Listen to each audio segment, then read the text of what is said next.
Hey, Warpugs. So, we're going to be checking out a request today from the Coconut. And the Coconut wants us to check out how the Eldar became lore useless. And this is from live from the Black Library. Now, I cannot for a single second dispute that. Guys, if I sound a little bit different, everything like that, it is mainly because I got the gift that delivers once again. Meaning, I have the unspecified virus of unspecified origin again. So, it's making things a little bit harder to say. It's amazing. I got this last year around this time. Thank God it's nowhere near as bad this time. It's nowhere near as bad, but I still feel like I've been ran over by a semi. But, we're here to talk about the Eldar. Now, this is something for me because I'm about to, I just finished with the lore video on the Planetary Defense Force. I was thinking about doing my more serious take on Eldar lore as it stands. And, doing that next. But, I haven't decided if I'm going to do that or just take another tangent entirely. But I have been wanting to get back into the commissarial introduction to the world of 40k, the more serious take I have with the lore. You guys let me know in the description what you guys think. I'm going to have to start writing that script sooner or later. I have a whole bunch of other stuff to go through right now, though. But this is how the Eldar became lore useless. And just for the title alone, I can tell I'm going to agree with this guy. The Eldar have been treated mostly as a plot point. Now, of course, other factions are detailed or can be listed as a plot point. I mean, the Tyranids for one, the Orcs for another. But the Eldar deserve a little bit more, in my opinion. So, we're going to jump right into this. Coconut, thank you for the recommendation. We've seen things from live at the Black Library before, so I already know what I'm in for. Let's go. Now, I think I speak for all Eldar fans when I say, my disappointment is immeasurable, and my day is ruined. Can we please get new Eldar models? Now, all jokes aside, it's really interesting and sad as to how the Eldar have occupied such a diminished spot in 40k as of late, narratively speaking. Right. For a long time, they were seen as almost like the deuteragonists of the entire franchise. They were the perfect lancer to humanity's protagonist and Chaos's antagonist, in that they were both kind of equal but also opposite. They had knowledge of Chaos and a vested interest in seeing it diminished or dismantled, unlike the Orcs or Necrons or Tau. They had a shared history with humanity on some level and a baseline ability to cooperate. There wasn't a huge conflict of interest, but they also had very contrasting ways of dealing with problems. Yes. Humanity's strong militarism compared to the Eldar's subtlety. Kind of like the large difference between people who are subscribed to me and those who are not subscribed to me. I think you know. Definitely subscribe to me as well, you guys. Hit the subscribe button. Leave a comment down below. It does help me out with the algorithm in ways you guys can't even begin to process. And hit the like button. Do it! Know which group you ought to be in. Hit the bell below. They fight in different ways. They deal with their problems in different ways. But ultimately have an overarching goal that they can get behind. Gilliman actually says it best himself. Humanity and the Eldar have been estranged for far too long and should learn to work together, even though Gilliman does accept that the Eldar don't really care about humans and would gladly see humans go extinct if it meant the survival of their race. But he also... They'd happily watch humanity go extinct for a Klondike bar. Get your butt out of the frame. Go on. Come here. Come on. She's causing an earthquake. She doesn't. She has been legitimately over there in her cat tree until I hit record. Also acknowledges humans feel the same way in turn. That makes for a really interesting dynamic. This uneasy alliance of necessity, one that's been set up since the very beginning with the relationship between the Emperor and Eldrad Ulthran, should be a lot more prevalent, don't you think? It's something people would expect to see. Which is why people are often gobsmacked with how little the Eldar actually take up of 40k. People who are new to the setting are often consistently surprised by just how irrelevant the Eldar rapidly became. Now, this video is going to deal a lot with narrative structure things. Hey, I am a writing major in a sense. But it's also going to be divided into sort of two separate parts. Okay. The first being a more lore narrative perspective, and the next one being a more real-world narrative perspective, if you will. I think it's the best term to put it. Okay. From a lore standpoint, the reason the Eldari are now useless revolves around the concept of narrative stakes.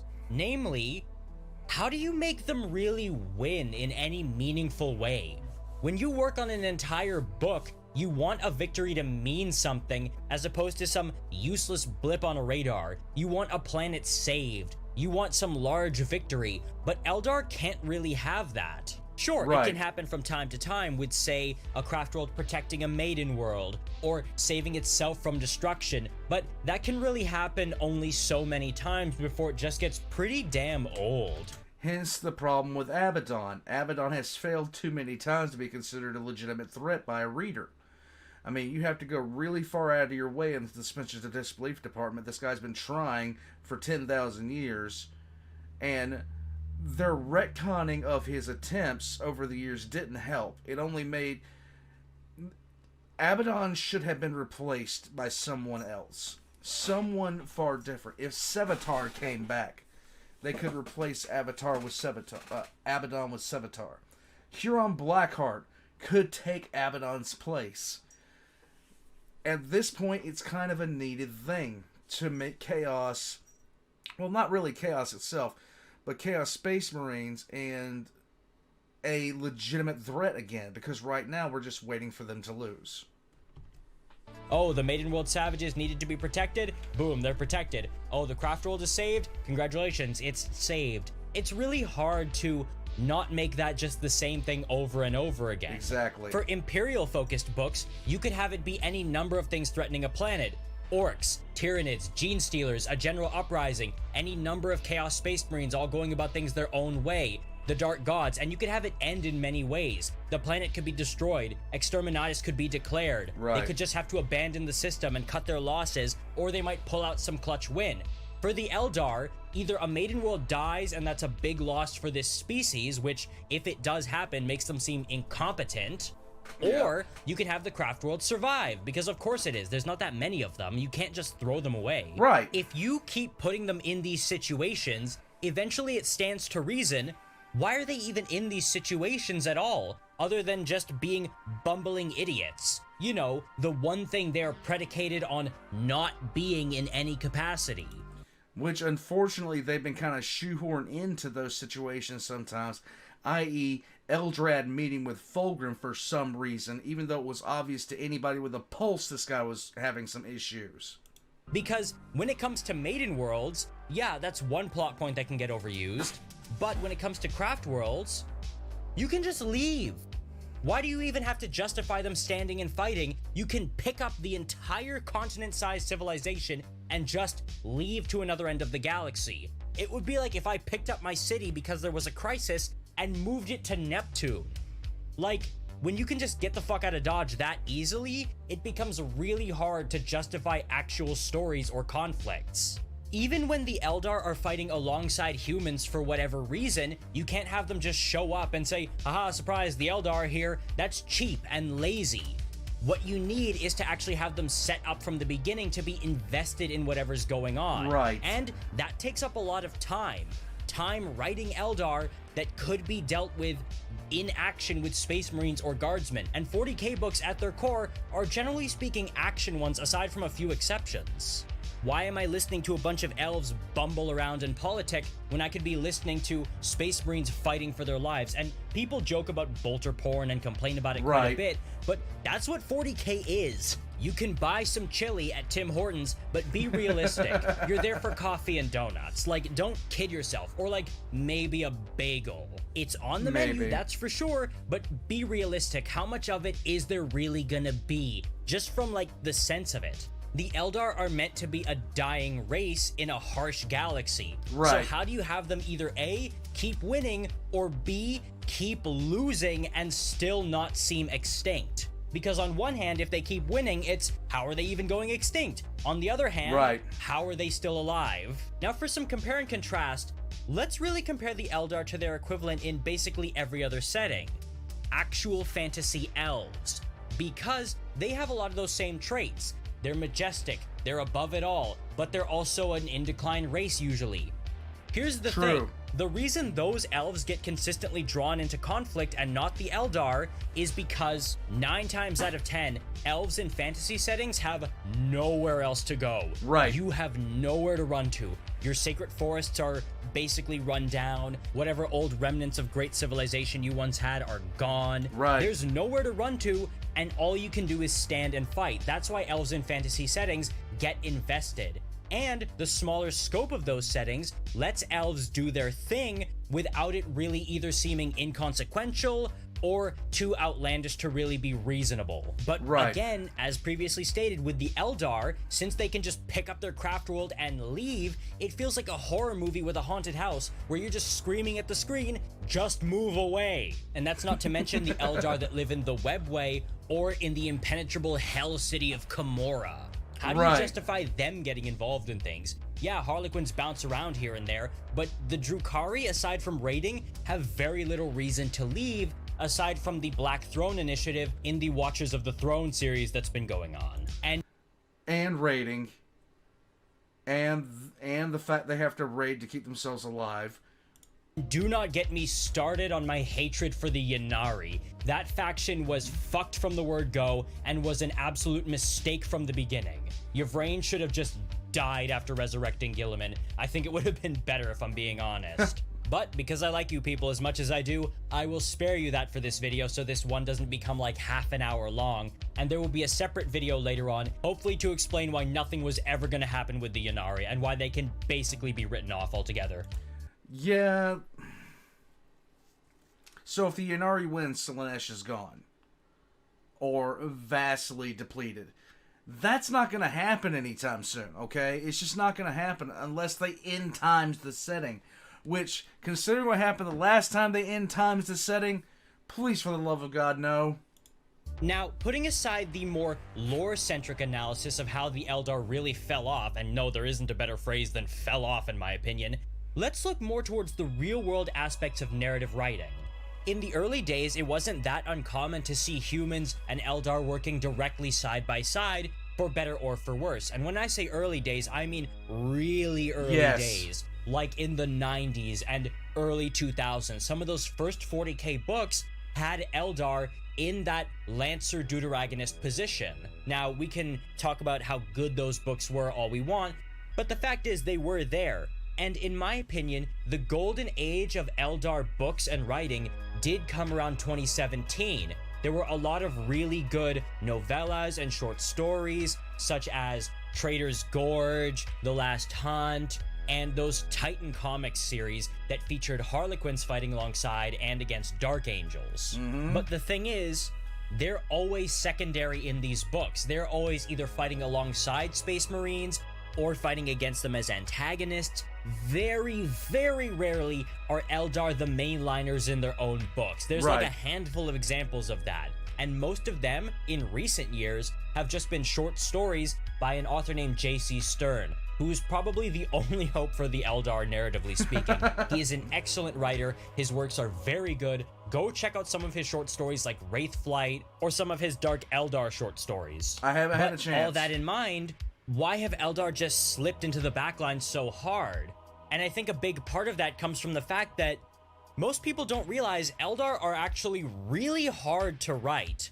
We get so many lore tidbits and bites about how Eldar society is so intricate on every level, and how their language has such subtle facial expressions and movements of the body and tonal adjustments that tell you so much that humans can never comprehend, and the Eldar mind is so deep and so intricate. How do we, from a human frame of reference, write that, like, realistically? Writing beings that are inherently inhuman is hard when you're human. And yeah, I get it, it's an author's job to be creative, but it's still really difficult to show Eldar society as it is, as opposed to just depicting them bouncing around on the battlefield and just being all slippery and fast and whatnot. An author actually tried, that being Gav Thorpe in his path of the Eldar series, but that series is bad. It's known for being pretty bad. Like, the plot sucks, the characters suck, they don't actually feel like Eldar, they just feel like petty nobles at an imperial city. It has a really bad reputation, and a lot of these attempts to write Eldar properly have bad reputations when it shows them in the main line. The series, one of the biggest problems with that is exactly what he talked about. Now, we can write the orcs, because the orcs, for us, orc logic is basically the logic of a moron. But at the same time, it makes sense for us. You know? Oh, look, there's a Titan. I'm going to drive a truck at it. That's orc logic, okay? If enough of them believe it, it comes to pass. The problem is, you're writing about a race at this point that is extremely intelligent. Like, extremely intelligent. And the sheer fact of the matter is, it's so hard to do that, because imagine an orc trying to write about a human. You get about the same kind of back and forth on that. Now, with that being said, he's exactly right with the way the Eldar have been written.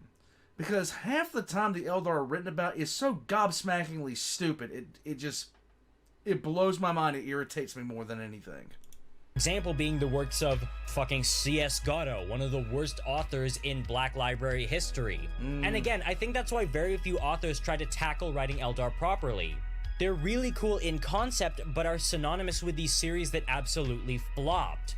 And when you try to get into characters like this, who are inherently very manipulative and very obtuse and obfuscate their words constantly, it's not that endearing. It's interesting for a while, but pretty soon, it becomes frustrating. You think, shut up, get to the point already. You want to just hit a character in the face. And that can be fine in passing, or for an antagonist, but it gets old. That's the thing with reading about Eldar, it gets old pretty quickly, because they're just such a headache when compared to Space Marines who are really getting into it and doing what they need to do, while the Eldar just... Excuse me, some farce here somewhere is choking me for my horrible blasphemy. Even in good stories, this still comes up and can be annoying. In a short story called Isha's Lament, we have, on a Blackstone fortress, an Eldari ranger who's working alongside a human Imperial Guard deserter and a Drukhari pirate. They're effectively working together to stop an ancient Eldari bioweapon that has been unleashed on a Blackstone fortress with a space station attached to it called Precipice. Even when we find out this is essentially an Eldari screw-up, they're still so impenetrably arrogant to the point where it's a detriment and can even barely help themselves. Right. Yeah, it's fun to watch to start. It's cool to see them interact with the guardsmen, but eventually it gets frustrating where you want to just wring their neck and say, shut up and get to it. Right. There's a lot of depictions of Eldar working alongside humans throughout the entire Blackstone Fortress book and novella series. Honestly, pick it up if you like Eldar. It's one of the few good things they have. But that only works because those are short stories. They don't last that long. Reading entire books of this sort of thing would get so frustrating so fast. Eldar overstay their narrative welcome real quick. Yes, most they do. Eldar fans like Eldar in concept, and I am absolutely one of those people. If you keep pushing it, it just becomes such a headache. Right. Now, when I end these videos off, I say, hey, what do you guys think? I'm not going to ask what you guys think about if the Eldar truly fell off or not, because, come on, no one in the comments is going to go in there and start kidding themselves. I want to ask, do you guys think there's hope for the Eldar in 40K? It would take a good writer. It would take something big in order for the Eldar to gain some semblance of relevance again. Because the Eldar's relevance has been eroded away by just a series of bad decisions and bad framing.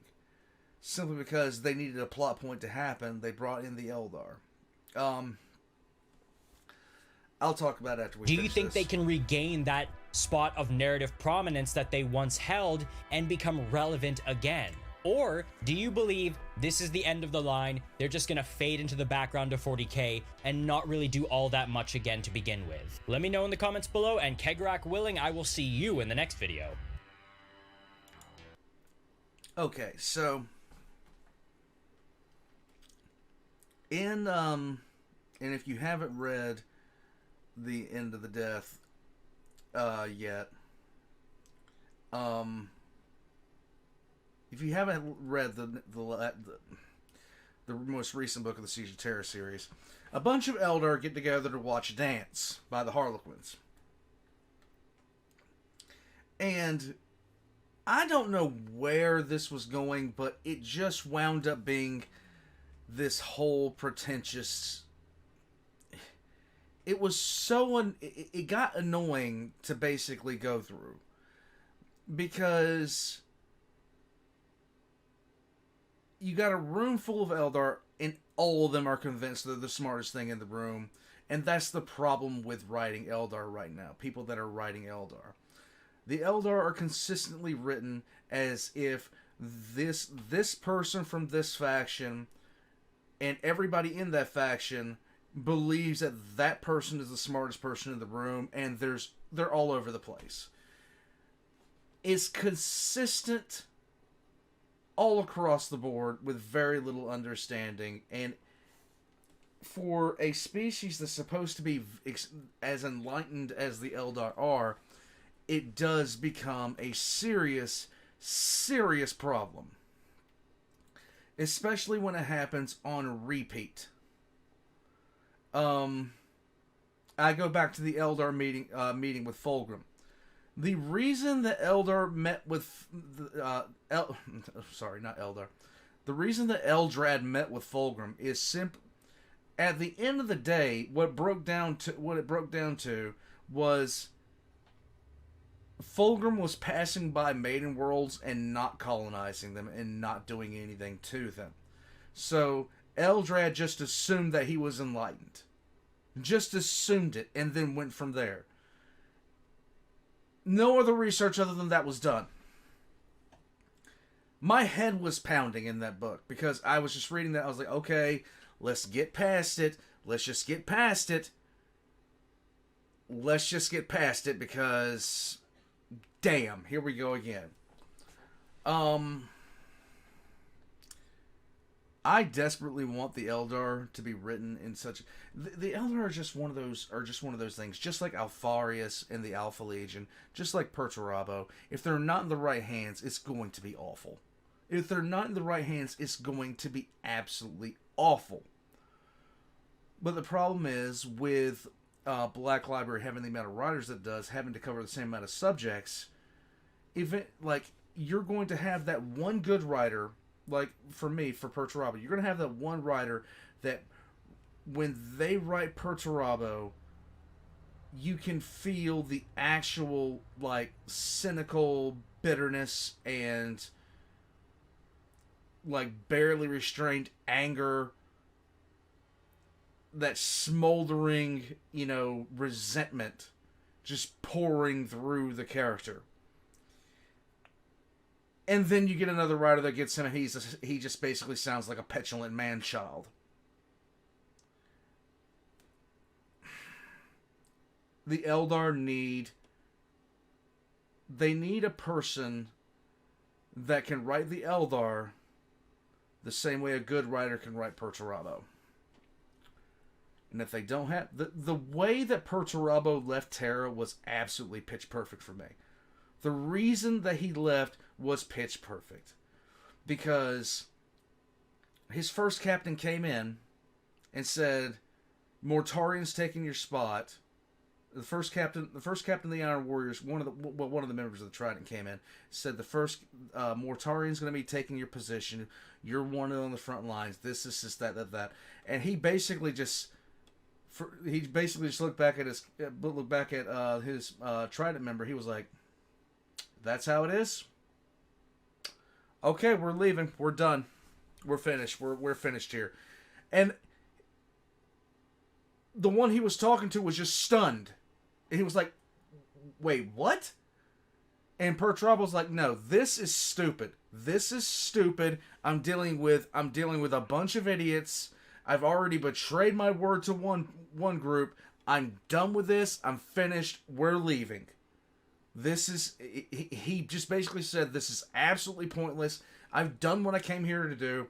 I've broken Rogel's defense. I've broken the Rogel's defenses. It's just a matter of time until it falls. And now, instead of keeping me here to continue managing this, you want to put more Tari in here. I don't know why.